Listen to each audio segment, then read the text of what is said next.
Year 2020 set number 1, ठीक है। और इसमें हम लोग आज बात करेंगे क्वेश्चन नंबर 7 जो दिया हुआ है, अपरा प्लेसेंटा पर संक्षिप्त टिप्पणी लिखिए। यहाँ पे आपको ध्यान देना होगा कि यहाँ पे एक यूट्रिफिकेशन भी संक्षिप्त में दिया हुआ है टिप्पणी लिखने के लिए, लेकिन वो क्वेश्चन कवर अप नहीं करना है, ठीक है। देखिए, एक पहली बात तो है कि वो आउट ऑफ सिलेबस है, देन उन क्वेश्चनों को हम कवर अप करने की कोशिश कर रहे हैं। अगर वो आउट ऑफ सिलेबस है लेकिन आने की संभावना है तो कुछ क्वेश्चनों को हम मतलब डिफाइन कर रहे हैं, ठीक है। तो ये क्वेश्चन इम्पॉर्टेंट नहीं है, तो आज हम 2 क्वेश्चनों के बारे में समझेंगे। अपरा प्लेसेंटा पर संक्षिप्त टिप्पणी लिखिए। तो क्वेश्चन नंबर 1 है, संकटाकालीन जातियों पर संक्षिप्त टिप्पणी कीजिए। तो ऑल स्टूडेंट्स, हम इन दोनों क्वेश्चनों को आज समझेंगे। सबसे पहले आज हम समझेंगे अपरा के बारे में। देखिए, ये यहाँ पे अपरा दिया हुआ है और काफ़ी डिटेल में दिया हुआ है, ठीक है। देखिए, इसको पूछा कितनी बार गया, तो काफ़ी बार पूछा गया क्वेश्चन है। जैसे मैं आपको बता दूँ, ये 2012, 13, 16, 10, 11, 13 और 20, तो इतनी बार ये पूछा गया। तो इम्पॉर्टेंट क्वेश्चन है बेटा, इसकी बहुत ज़्यादा इम्पॉर्टेंस है, इसको समझना है। देखिए, अपरा जो होता है वो भ्रूण का माता पिता के गर्भाशय की गुत्थी के साथ यह अस्थायी संबंध होता है। तो भ्रूण का माता के गर्भाशय की गुत्थी से जुड़ा होता है, एक ट्यूब लाइक स्ट्रक्चर होता है, ठीक है।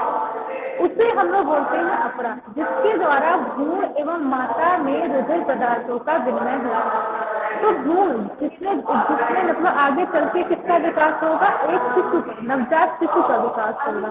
और माता जो इस भ्रूण का विकास कर रही है, इन दोनों के बीच में रुधिर पदार्थों का, ठीक है, रुधिर में जितने भी पदार्थ उपस्थित है उसका स्थानांतरण होता है, ये अपरा के माध्यम से होता है। यह एकमात्र ऐसा अंग है जो 2 प्राणियों के ऊतक से बनता है। तो यही एकमात्र ऐसा अंग है जो 2 प्राणियों के ऊतक से बनता है।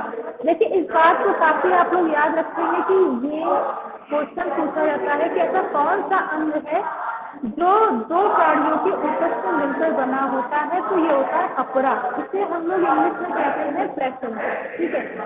ये नाभिरज्जु या अम्बिलिकल कोर्ड द्वारा भ्रूण से जुड़ा होता है। तो जो नाभिरज्जु होती है, मतलब नाभि सभी लोग जानते हैं, वहाँ से जुड़ा हुआ होता है भ्रूण पर। जहाँ भ्रूण मतलब जहाँ पे शिशु का विकास होने वाला है, वहाँ तक ये जुड़ा होता है। मनुष्य अपरा प्रोनियोनिक अपरा कहलाता है। जो मनुष्य का अपरा होता है उसको प्रोनियोनिक प्लेसेंटा या अपरा के नाम से जानते हैं। तो इतनी बात आप लोगों को अपरा के संदर्भ में पता होनी चाहिए, ठीक है, कि क्या क्या अपरा होता है, ठीक। अब जब आपको इतनी बात समझ में आ गई कि अपरा क्या होता है, मतलब ये क्या करता है, किसी भी भ्रूण के विकास में सहायक होता है। अब इसके 2 भाग होते हैं, भाग को पहले समझते हैं। देखिए, एक होता है गर्भ अपरा यानी फीटल प्लेसेंटा। ये भ्रूण के कोरियोनिक विलाई से बना होता है। देखिए, विलाई क्या होती है? विलाई एक ऐसी संरचना होती है जो कि अंगुली सदस्य होती है, मतलब अंगुली के समान ऐसी संरचना। ध्यान से देखिएगा, इस तरीके की संरचना ये देखो है, तो ये विलाई लाइक संरचना होती है। ऐसी संरचना को बोलते हैं विलाई। फिर क्या कह रहा है, मात्रक अपरा, मैटरनल प्लेसेंटा। अपरा का भाग माता के गर्भाशय की गुत्थी का बना होता है। तो ऐसा अपरा जिसका भाग मतलब माता के गर्भाशय की गुत्थी से बना हो, वो मात्रक अपरा कहलाता है, ठीक है। फिर समझते हैं अपरा के प्रकार। देखिए, बाह्य भ्रूण झिल्लियों की प्रकृति एवं उद्भव के आधार पर अपरा निम्नलिखित प्रकार का होता है। तो इसके देखिए क्या विशेषता है, पहले तो ये समझेंगे कि देखिए, बाह्य भ्रूण झिल्ली एवं उसकी उत्पत्ति के आधार पर अपरा या प्लेसेंटा को निम्नलिखित प्रकार से विभाजित किया गया। सबसे पहले शीत कोश अपरा, फिर आता है कोरियोनिक अपरा, फिर आता है कोरियोलेंटिक अपरा और दूसरा आता है कोरियोनिक अपरा। तो ध्यान से जो समझेंगे तो होता है। सबसे पहले आता है शीत कोश अपरा या यॉर्क सैक प्लेसेंटा। कह रहा है कि ये कीटक से बना होता है। कीटक समझते हैं, अंडे, एग। देखिए, जैसे मान लीजिए ये एग, ये करना। तो इसके अंदर एक पीला पीला यौक होता है, उसी को बोलते हैं पीतक, पीला पदार्थ, तरल पीला पदार्थ पीतक। तो ये जो होता है पीत कोश कपड़ा या यॉर्क सैक प्लेसेंटा होता है, इसी भाग से बना होता है, जैसे कंगारू। तो यॉर्क सैक प्लेसेंटा का जो उदाहरण होता है वो कंगारू होता है। फिर आता है कोरियो एलेंटॉइड कपड़ा। कोरियो एलेंटॉइड कपड़ा ये अपने कोरियन तथा एलेंटॉइड झिल्लियों का बना हुआ। देखो भ्रूण में कई सारी भित्तियां पाई जाती हैं बेटा। भ्रूण में क्या होता है, कई सारी भित्तियां पाई जाती हैं, उसमें से एक होती है कोरियन और एक होती है एलेंटॉइड। तो कोरियन और एलेंटॉइड मिल करके एक प्लेसेंटा का निर्माण करते हैं, उसे कहते हैं कोरियो एलेंटॉनिक अपरा या प्लेसेंटा। और ये होता है यूथेरियन प्राणी। यूथेरियन जो प्राणी होते हैं वो होते हैं बेटा क्या कहते हैं, मैमल्स, स्तनधारी। फिर आता है कोरियोनिक प्लेसेंटा। ये कोरियन झिल्ली का बना हुआ होता है जैसे मनुष्य। तो अभी मैंने आप लोग को थोड़ी देर पहले बताया था कि जो मनुष्य का प्लेसेंटा होता है उसे बोलते हैं कोरियोनिक प्लेसेंटा। तो इस बात को याद रखेंगे, ठीक है। उसके बाद देखिए कह रहा है कि अपरा के कार्य, अपरा के क्या क्या कार्य होते हैं, इस बात को समझें। देखिए अपरा के मुख्य निम्नलिखित कार्य होते हैं। सबसे पहले पोषण। तो देखिए पोषण कैसे होता है, ये माता के रुधिर से पोषण तत्वों को गर्भ तक पहुँचाता है। तो जितने भी पोषक तत्व होते हैं, कुछ भी पोषक तत्व में प्रोटीन, विटामिन, फैट, कार्बोहाइड्रेट, ठीक है, बात समझ आ रही, इन सब का स्थानांतरण ये क्या करेगा, रुधिर के माध्यम से करता है, ठीक है। तो एक ये काम होता है अपना का। फिर श्वसन का, ये माता तथा गर्भ के बीच O2 तथा CO2 और आदान प्रदान का कार्य करता है। तो जितना भी श्वसन का काम होता है, मतलब O2 का स्थानांतरण हो रहा है या CO2 का स्थानांतरण हो रहा है, तो ये सब जो माध्यम होते हैं ये भी इसका स्थानांतरण भी अपरा या प्लेसेंटा के द्वारा आता है। फिर आ जाइए तीसरा देखिए आपसे कह रहा है कि उत्सर्जन। भ्रूण के अपशिष्ट पदार्थ अपरा द्वारा माता के रुधिर में विकसित हो जाते हैं। तो जितना भी भ्रूण का अपशिष्ट पदार्थ होता है वो अपरा मतलब एक ट्यूबलाइक स्ट्रक्चर होता है और इसके थ्रू क्या करेंगे, माता के रुधिर में विकसित होंगे। मतलब जो भी उत्सर्जित पदार्थ बनेंगे उस भ्रूण में या शिशु में, तो वो माता के द्वारा एक्सक्रीट आउट हो जाएंगे, ठीक है। अब चौथा पॉइंट है प्रतिरक्षा। विभिन्न रोगों की एंटीबॉडी माता के रुधिर से गर्भ में पहुंचती है और इन रोगों से भ्रूण की रक्षा करती है, अर्थात अंतःस्रावी ऊतक की तरह ही कार्य करती है। तो प्रतिरक्षा में क्या होता है कि भाई विभिन्न प्रकार के रोगों को एंटीबॉडी माता के रुधिर से प्राप्त होती है, ठीक है, गर्भ को, और ये रोगों से भ्रूण की रक्षा करती है और कभी कभी ऐसा भी होता है अंतःस्रावी ऊतक की तरीके कार्य करती है। फिर आता है हार्मोन का स्राव। हार्मोन का स्राव कैसे होता है, देखिए ये समझिएगा, ये अंतःस्रावी ग्रंथि है, मतलब अंतःस्रावी का मतलब आंतरिक स्रावी ग्रंथि है।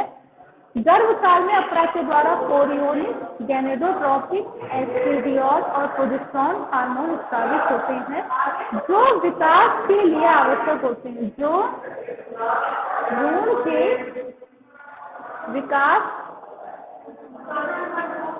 के लिए आवश्यक होते हैं। इतनी बात और लिख लीजिएगा,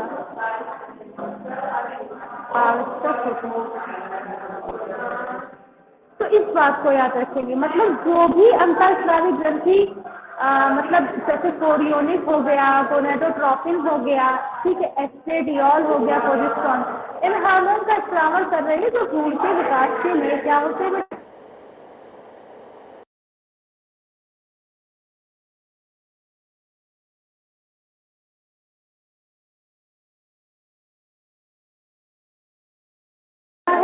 ठीक है। अभी बताओ प्लेसेंटा समझ में आया, सबको प्लेसेंटा समझ में आ गया, मैसेज करके बताइए।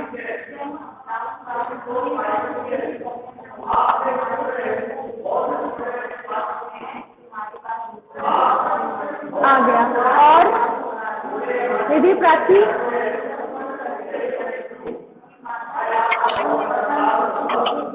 आ गया। देखो अब आपको क्या करना है, मतलब ये क्वेश्चन आप लिख लोगे, ठीक है। अब जैसे दूसरा क्वेश्चन आपसे कह रहा है इसी मतलब शॉर्ट में, संकटकालीन जातियों पर संक्षिप्त टिप्पणी लिखे। हमें अपना समझ में आ गया। अब हमें एक और क्वेश्चन कवर करना है, क्या संकटकालीन जातियों पर संक्षिप्त टिप्पणी लिखे। देखिए इस क्वेश्चन को हम लोग मैंने टिक लगा के रखा है, बस देखना है, ठीक है।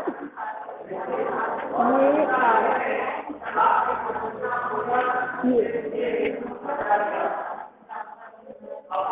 देखो, अब आपको क्या करना है बेसिकली, ये देखो क्वेश्चन दिया हुआ है, संकटकालीन जातियों पे आप लोग को टिप्पणी लिखनी कि संकटकालीन जातियां क्या होती है। देखिए लॉन्ग क्वेश्चन आता है बोर्ड में, ठीक है, और काफी सिस्टमेटिक फॉर्म में इस बुक में दिया हुआ है, तो हम इसको ध्यान से समझते हैं। इसका संरक्षण क्या है ये भी ध्यान कर लीजिए, जातियां क्या है, टाइप क्या है, क्या क्या पूछा जाएगा, सब कुछ इसमें बहुत अच्छे से दिया हुआ है। तो कह रहा है कि ऐसी वन्य जीव जातियां जिनका अस्तित्व पृथ्वी पर मानव द्वारा इनके आवास स्थानों, ठीक है, स्वयं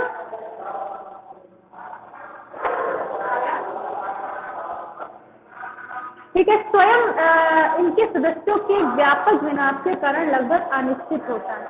मतलब ऐसी जातियां जिनका अस्तित्व अभी बिल्कुल ना हो या किसी व्यापक विनाश के लिए ये क्या कर रही हो, खड़ी हो रही हैं, तो ऐसी जातियों को संकटग्रस्त जातियां कहते हैं। सरल शब्दों में कहें तो ऐसी जातियां जो संकटग्रस्त होती हैं या संकट की स्थिति में है, मतलब विलुप्त होने की कगार पे है, उन्हें संकटग्रस्त जातियां कहते हैं। ठीक, देखिए IUCN, पहले तो IUCN का आपको फुल फॉर्म पता होना चाहिए, Indian international union conservation nature and natural resources, प्रकाशित रेड डाटा बुक, ठीक है, मैं वन्य जीवों के संरक्षण की उन्हें निम्नलिखित श्रेणी में विभक्त किया। देखिए संकटग्रस्त जातियां, संकटग्रस्त जातियां क्या होती है तो इसको ध्यान से समझिएगा। इस श्रेणी में वह जातियां आती हैं जिनकी संख्या बहुत तेजी से बढ़ रही है। तो ऐसी जातियां जिनकी संख्या बहुत तेजी से बढ़ रही है उन्हें संकटग्रस्त जातियां कहते हैं, ठीक है। तो संकटकालीन, संकटग्रस्त संकटकालीन में अंतर होता है। संकटकालीन में सारी जातियां आती हैं, हम जो क्वेश्चन पढ़ रहे हैं तो संकटकालीन दिया हुआ है, ठीक है, तो हमें सारी जातियों के बारे में बताना है, ठीक है। तो संकटग्रस्त जातियां क्या होती है, कंफ्यूज मत होइएगा। संकटग्रस्त जातियां, इस श्रेणी में वे जातियां आती हैं जिनकी संख्या बहुत तेजी से घटी हुई है। मतलब ऐसी जातियां जिनकी संख्या बहुत तेजी से घट रही है और भविष्य में इनके विलुप्त होने का खतरा उत्पन्न